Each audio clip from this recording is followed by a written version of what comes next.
Conhecer seus pontos fortes e fracos. Meu nome é Evandro Nogueira Borges e você está no Momento Crescimento. Não faz parte da nossa rotina, pelo menos da maioria de nós, a prática do autoconhecimento. A gente, durante o nosso processo de escolarização, dentro da família, pouco se fala do autoconhecimento, da gente olhar um pouco mais para dentro, se perceber. A gente é educado nas famílias e na escola a se voltar mais para fora. Ler, estudar, assistir vídeo, mais com essa percepção do mundo externo.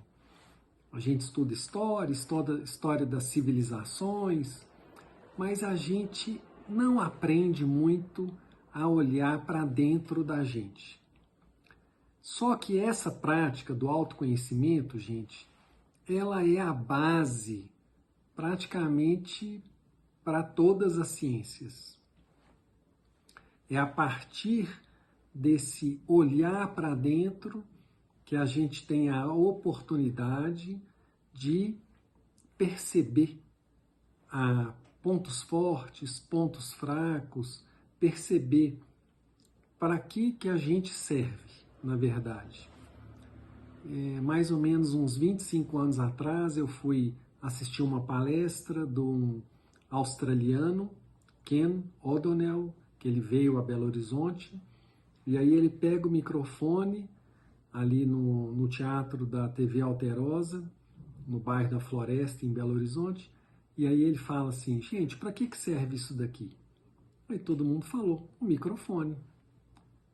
Para você poder falar, e aí cai num aparelho, numa caixa, amplifica sua voz. Agora, aí ele perguntou assim: e para o que você serve? Ele falou assim: não precisa de você responder, é para você refletir. Você serve para quê?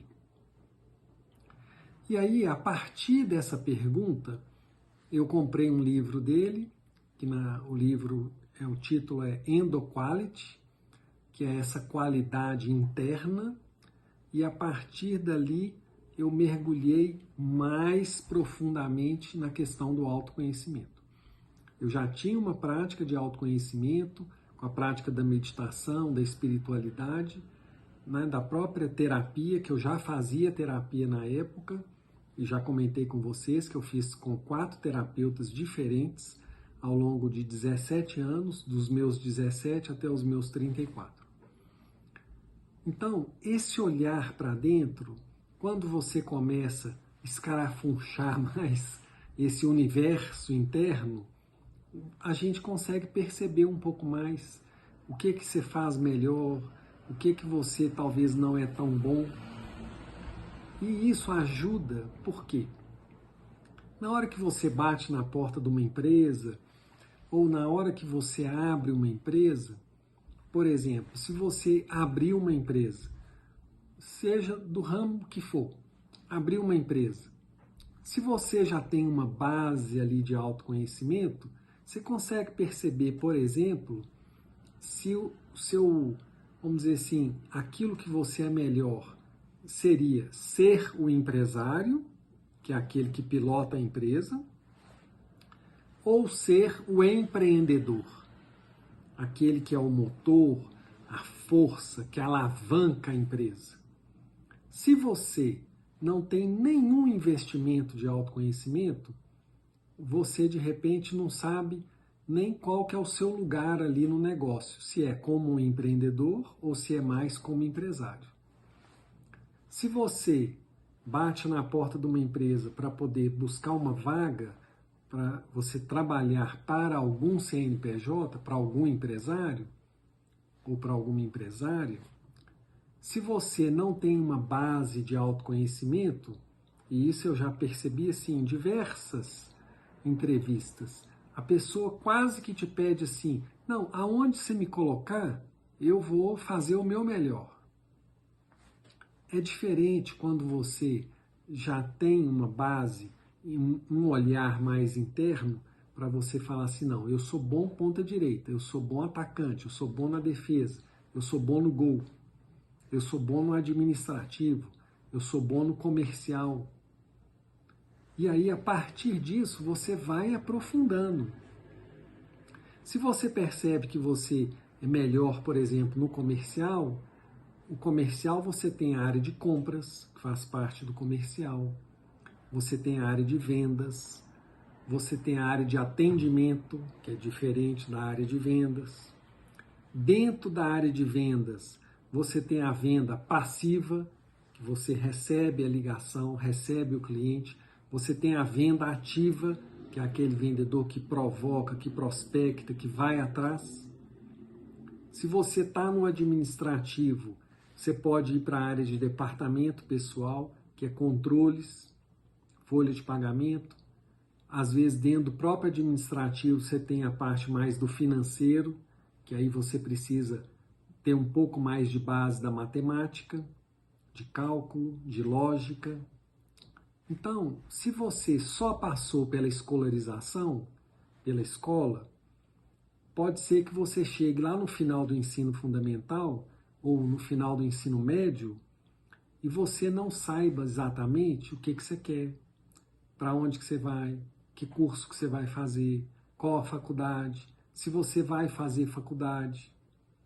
Então, o autoconhecimento, gente, ele talvez seja, assim, a matéria mais importante e que não faz muito, né, não faz parte, infelizmente, pelo menos por enquanto, da nossa escola, da nossa escolarização, e faz parte, assim, muito pouco de algumas famílias que têm ali como valor, né, orientar o filho, a filha, e falar, olha, igual comentei com vocês que outro dia aconteceu com a minha filha, ela tem 10 anos, teve um perrenguinho lá na escola com uma coleguinha, eu falei para ela, falei, filha, será que isso daí é da sua coleguinha ou é algo seu?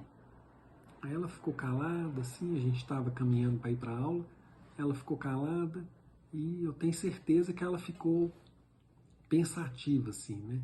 Aconteceu essa semana passada, então, assim, provavelmente ela vai voltar a tocar no assunto comigo, porque normalmente sou eu que levo ela para a aula e a gente conversa muito.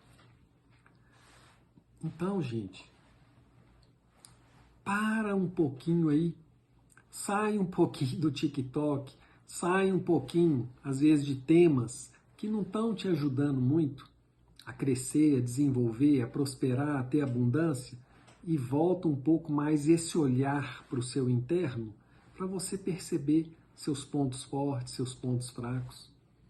E na medida que você for tomando consciência do que você faz melhor, do que você não é tão bom, não gaste tanta energia para desenvolver, às vezes, aquele ponto fraco. Porque, às vezes, aquele ponto fraco vai te acompanhar, às vezes, a vida inteira.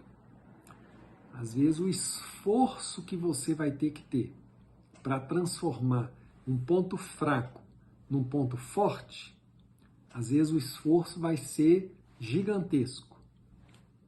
Ao passo que se você pega um ponto, digamos, que ele é quase forte e investe um pouco de recurso, intenção, vontade, desejo, técnica, prática, às vezes aquilo dali transforma num ponto forte mais rapidamente do que você tentar ou ficar tentando desenvolver o ponto fraco e transformar o fraco em ponto forte.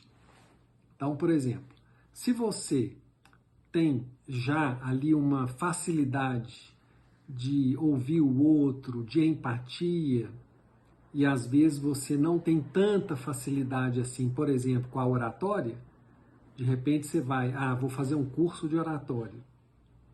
De repente você vai, às vezes por causa da timidez, por várias questões, às vezes sua oratória às vezes não é tão boa quanto a sua escutatória, né? A sua capacidade de ter empatia e escutar o outro.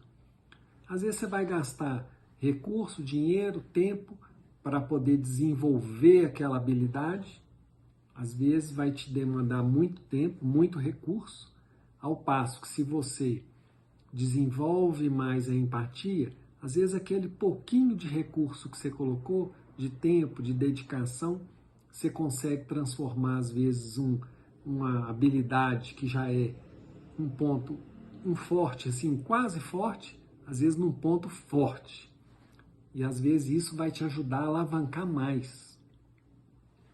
Então, nem sempre a estratégia de crescimento, de desenvolvimento, é você pegar o ponto fraco e tentar transformar ele em ponto forte. Então, o que eu gostaria assim que você, né, que ficasse bem guardado aí na sua mente, no seu coração traz essa prática, né, para o seu dia a dia do autoconhecimento, e assim que você começar a perceber mais, isso eu faço melhor, isso é ponto forte, isso é ponto fraco, concentra mais as suas ações, intenção e recurso naquilo que você percebe que já é uma característica ali de ponto forte, que às vezes, em pouco tempo, em poucos meses, você exacerba ali 2, 3, 4, 5 características fortes e às vezes isso alavanca você mais rápido, ok? Então, fique atento a isso. Um grande abraço, muita paz e até o próximo vídeo.